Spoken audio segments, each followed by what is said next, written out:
Doing all this study, we get a notice on the briefing bulletin board that there's a constitutional class for law enforcement officers, constitutional training for law enforcement officers, and it's sponsored by POST, Peace Officer Standards and Training, the bureaucracy in the state that oversees qualifications for cops. I go to the class because the instructor's name was Dr. W. Cleon Scouting, and he wrote the 5,000-Year Leap that you hear Glenn Beck touting now. And he also wrote a book that he handed me at this training seminar. It was at the University of Utah, sponsored by POST. It's police training. And now I offer the same classes to sheriff's departments and cops all across the country.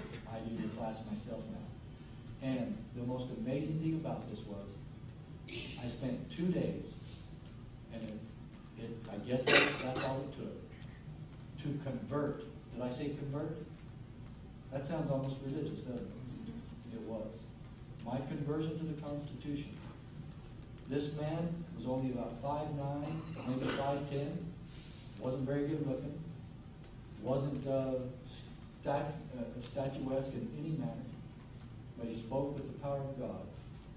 And when he spoke about the Founding Fathers and the making of America, this small town boy was impressed and touched. And I felt the spirit of freedom. And you know what the spirit of freedom is? The Spirit of God. And I knew that these men that founded America were inspired by God Almighty. And I said to myself, I made another pledge. I made another oath. I took another oath.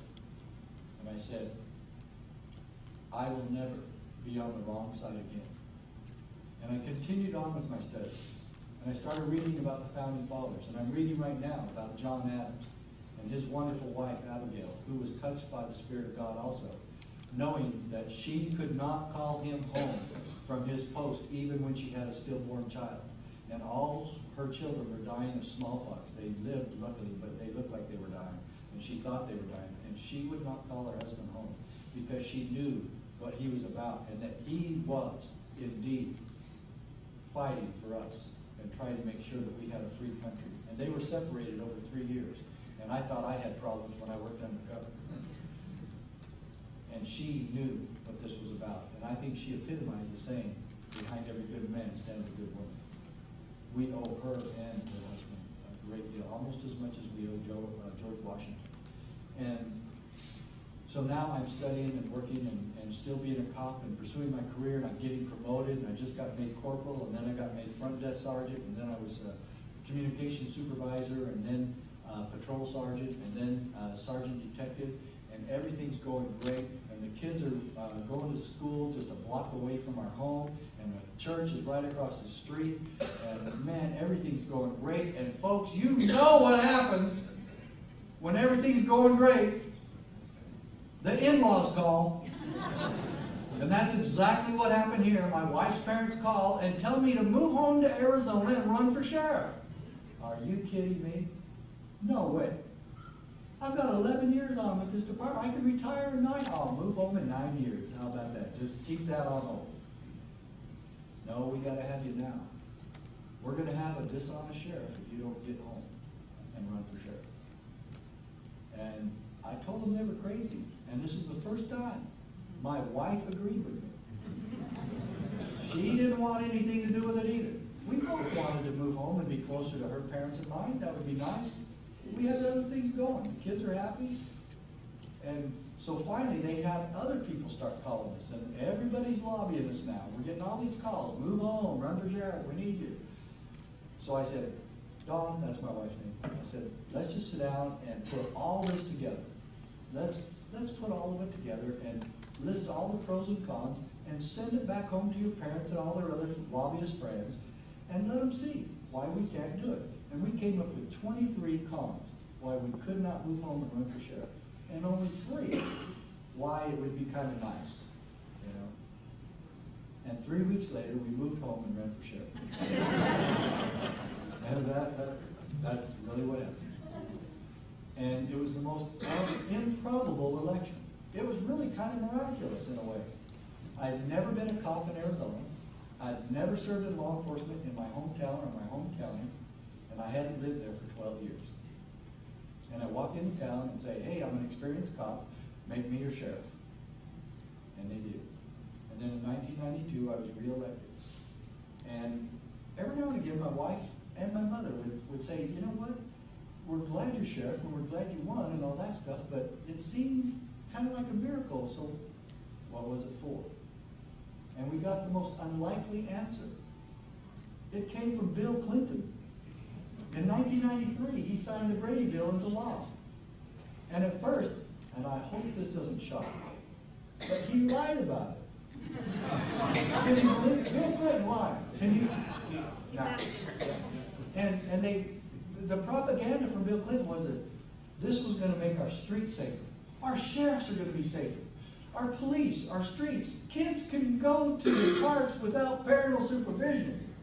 And everything's going to be wonderful because we're going to do background checks, and they actually said this too, that husbands would no longer be capable of getting mad at their wives, rushing down to the gun shop, buy a gun, and rush home and kill her with it.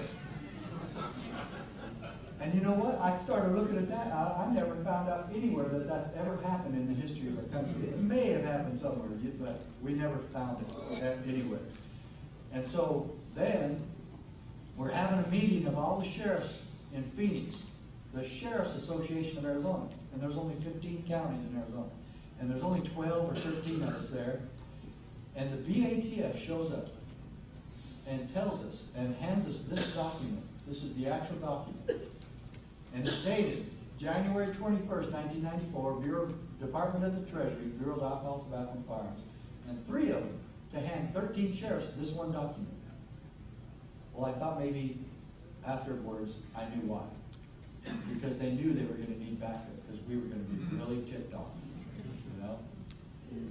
And they said, sheriffs, this document details what your marching orders are to comply with the Brady Bill. Now the truth comes out. The sheriffs are the Cleos. We're the ones that are going to be, we were forced, we were told, this is the first time in American history, that the sheriffs are commandeered by the federal government for federal bidding to conduct what they think is okay, for us to violate our oaths of office to participate in a federal gun control scheme that's forcing us to violate our oaths for them. And there's no money. Now, if they'd have paid us, we'd have done it, right, Sheriff?